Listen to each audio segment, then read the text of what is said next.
Stevens, and our programming director of BeautyCon, Sophia Dennis.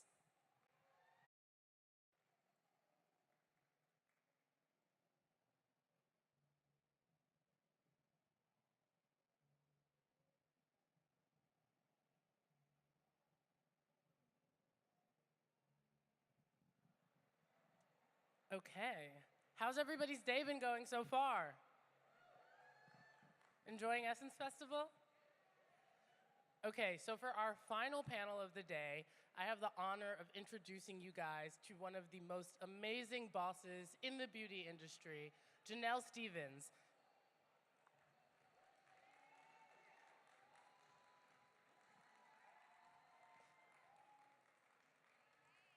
Janell is an amazing person who runs Camille Rose, who actually is on the floor. So I've already seen so many people with bags from Camille Rose. So I don't even think I need to tell y'all to go check them out. You guys already got the message before you even came to sit down. I think we should get in to some questions that we have for you about how you were able to build such a wonderful brand. Whew, I think I went on this whole quest for all things natural back in 2011. Like, I had no idea that I would end up in the beauty industry, right? So I just wanted to use products that were more natural, moisturizing, you know, for my hair and my body and for my children.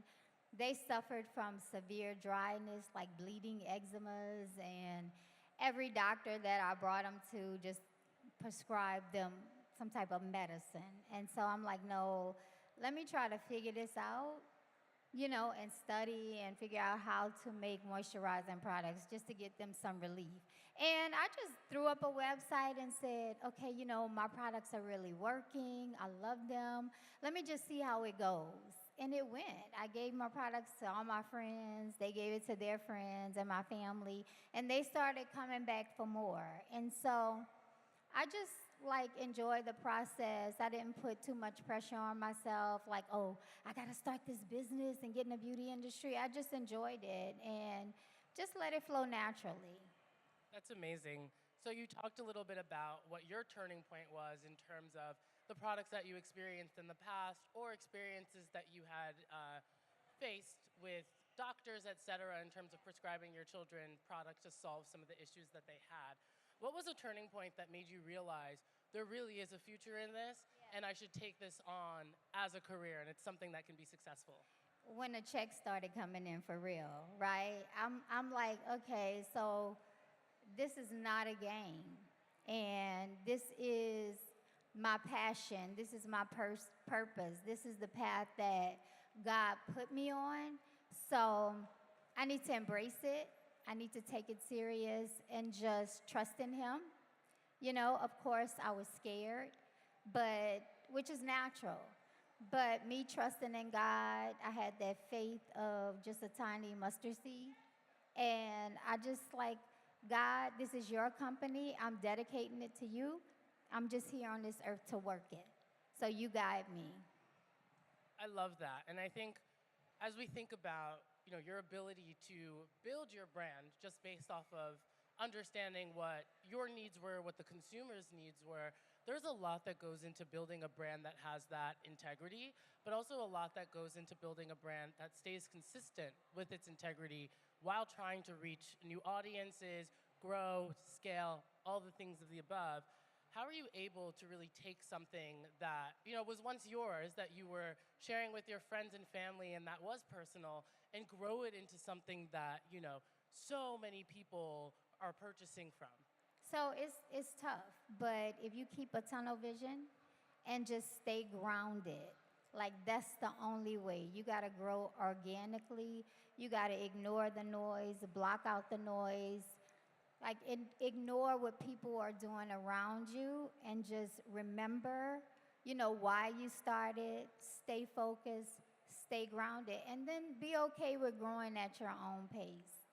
And I mean, when I started Camille Rose, I was formulating everything in my kitchen. I knew nothing about how to get a laboratory, nothing about any of that. So I'm all self-taught. And when I got into the retail stores, um, most people don't know this, but I was still hand making my products for an entire year while I was in Target, and it nearly wiped me out. I don't know what I was thinking. Like, okay, Target placed one order. Okay, I got their order. I shipped their order. I'm like, okay, I'm good. I'm done. No, orders started coming and coming and coming.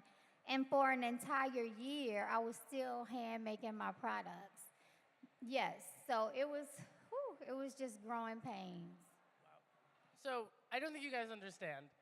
She was creating products at home by herself to then be stocked in the Target stores that we all shop at. Insane. That is an insane accomplishment and so hard to fathom. I think everybody, you guys need to clap for that. Because I can't even fathom. But what I did not want to happen was my products to change, the formulas to change, for them to use cheaper ingredients. You know, I wanted to make sure I kept the integrity of Camille rolls. So I just did it myself. And then the following year, I was like, okay, let me try to find a laboratory. Let me see what this is about.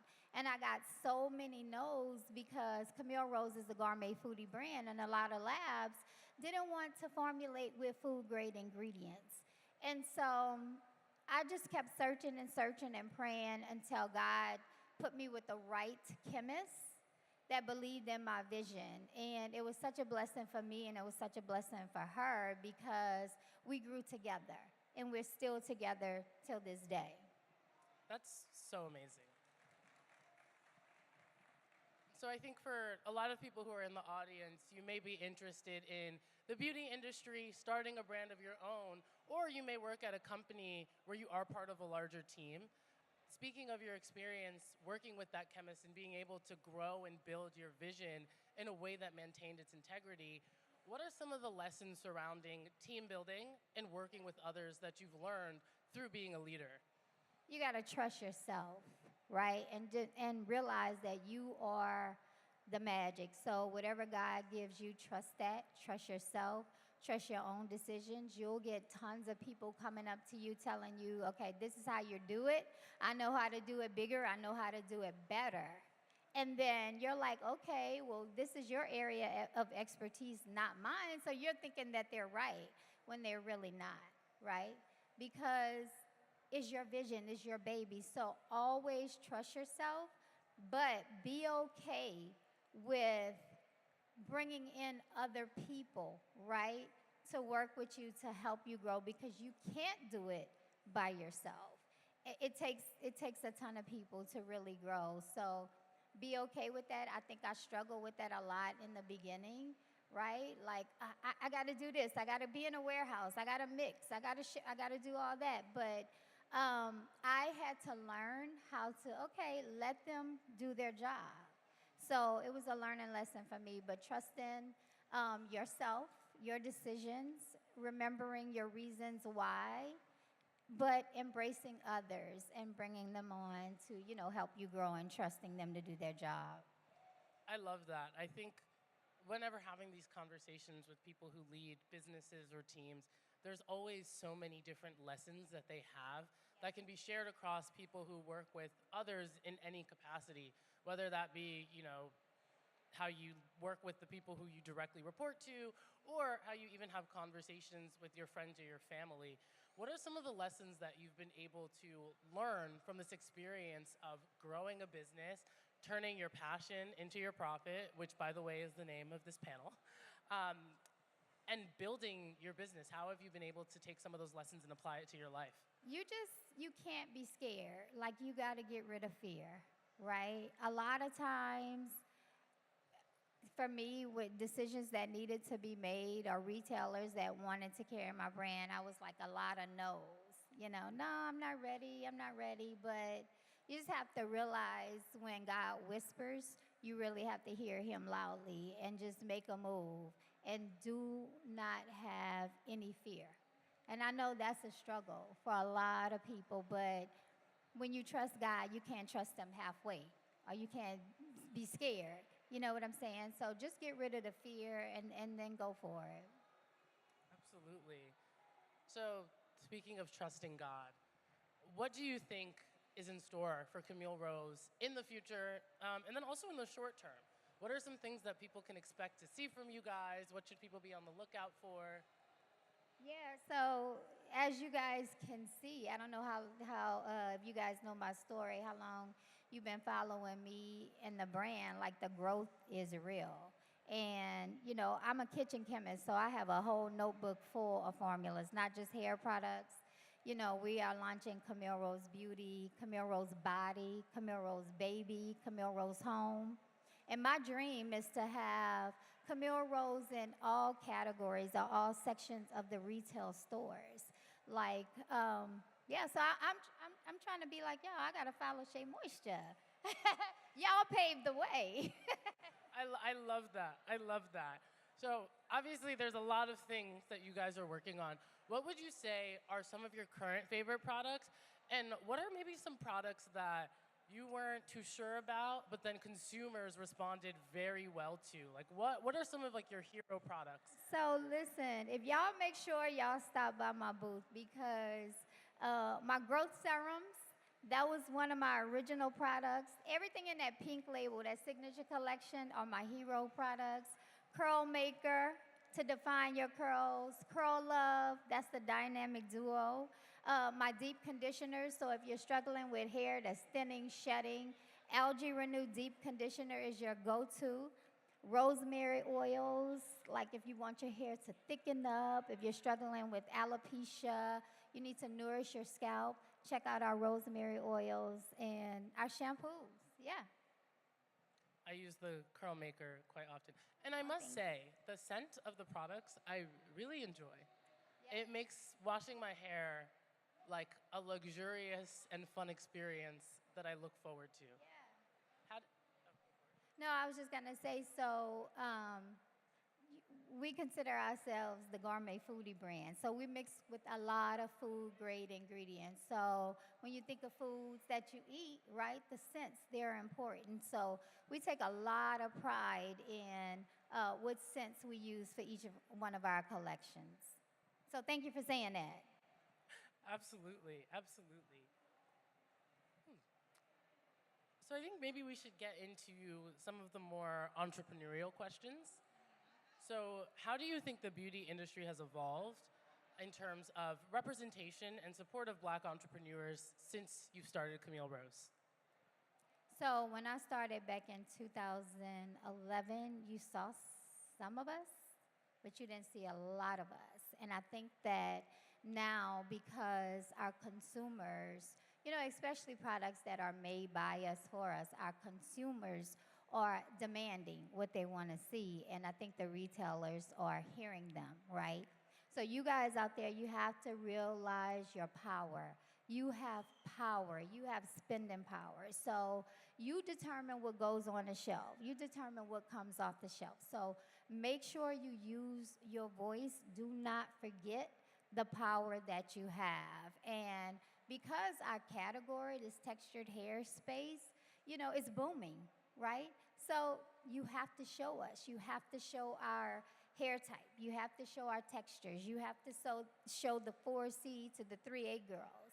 And we're demanding that. And we're seeing that in the retail stores. So it's definitely, from 2011 to now, definitely a difference. And I think it's because of us, our consumers. You know, we're expressing ourselves on social media, and they're listening and they're watching. So y'all keep doing that.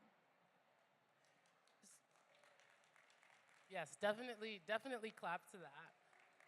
So seeing an influx of people talking about natural hair, creating natural hair communities via social media, and actually building the natural hair community via social media, how is Camille Rose as a brand able to actually interact with those communities to then build communities around the brand, around the products, and to get people really excited about what you guys are creating and putting out there? Because Camille Rose is outside. We in the communities. We here. We in New Orleans. We in New York. We in South Africa. We in Chicago. We everywhere. And not my brand and my rosettes, but I'm there.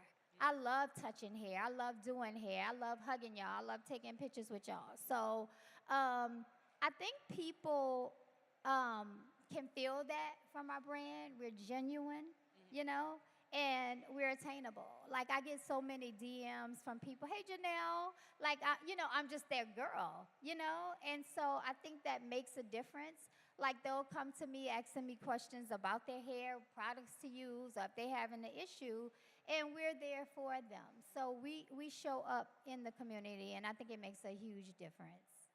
It absolutely does. And even just seeing the way that people ran to the Camille Rose booth the second that doors open, I think shows that that's paramount to you. And then when you see, like, an owner behind a brand, that's important because it's not this big corporate brand or corporate feel. Like, you really feel like you're a part of the growth of the brand. You have a say. If you have an opinion or if you want a scent in a product, you're able to tell the owner, okay, I think you should try this, or, and I think people appreciate that. Absolutely. Absolutely. So I think we'll go back on the entrepreneurial track for this next question. Does anybody in the crowd have aspirations of starting a business, working in the beauty industry, anything related to that? Okay, a few. So throughout the journey of entrepreneurship, there are obviously many things that come along with it that are beneficial and rewarding, but then of course challenging. What are some of the challenges that you faced as you were growing Camille Rose, and how are you able to overcome them? So this whole work-life balance thing, I think is not real. Like, when I first started, I'm like, okay, I got it. I know how to do this. I know how to balance. But as you continue to grow, I think that goes out of the door. And I think that that's a struggle. Like, I still struggle with that today. Like, how do I pull away and figure, how do I not be Camille Rose, right? People even call me Camille. My name is Janell, and people call, hey, Camille. I'm like, okay, hey. So the whole work-life balance thing is still a struggle for me, especially, I have 5 children. So me with my kids and my business and my husband, it's a lot. It's tough. So I really have to, like, just shut it off, and just rediscover who I am, like, listen to my own thoughts, and make sure I'm paying attention to, myself, mind, body, and soul. But I'm still learning how to do that. And I think for any entrepreneur that has a growing brand and that's, like, all in, and, like, my brand, like, I eat, live, sleep your brand, because when you really get into your brand and discover, like, your passion, like, that's all you want to do, right? But it's also important to kind of shut it off and relax your mind a little bit, recharge and refresh. So that's hard. Absolutely, that's amazing. That's amazing. You really are a woman who can do it all. Speaking of doing it all, this might be the hardest question that I'll ask, but we don't have much time, and it's my last question. If you could describe Camille Rose in 3 words, what would they be? Dope as fuck. I love that. Period. That's it. Because to be able to take a brand from the kitchen, I'm from Louisiana. I'm from Lafayette, Louisiana. Let me throw that out there. And I started Camille Rose in Lafayette in my kitchen. And to be able to grow a brand out of your house in a small town and grow it all the way up worldwide in all the real retail stores and international, Camille Rose is dope as fuck. In the name of Jesus. 1,000%. 1,000%. I said that was going to be the hardest question, but you already knew the answer. I love it. So yes, obviously you guys have a booth. Anything else the crowd should know? What to look forward to? What's coming next from Camille Rose? Anywhere they should follow? What they can expect? Yes, so y'all make sure y'all stop by our booth, get a Camille Rose bag, get samples. Follow us on Instagram, all the social media channels at Camille Rose Naturals. Follow me at Janell, Janell_Stevens with a PH. And then keep supporting us in the retail stores. And look for us with Camille Rose Body we have coming out, Camille Rose Face. Y'all just look for that. Keep supporting the brand. And we're going to keep showing up for y'all. Thank you guys so much. If you haven't already, which I'm sure many of you have because we established you all understood the assignment, go check out the Camille Rose booth. It is right there, beautiful and pink. They have all of the products. I already told y'all that they smell amazing. Go smell them if you don't believe me. And you will probably be leaving with a big bag filled with stuff. Yes. Thank y'all.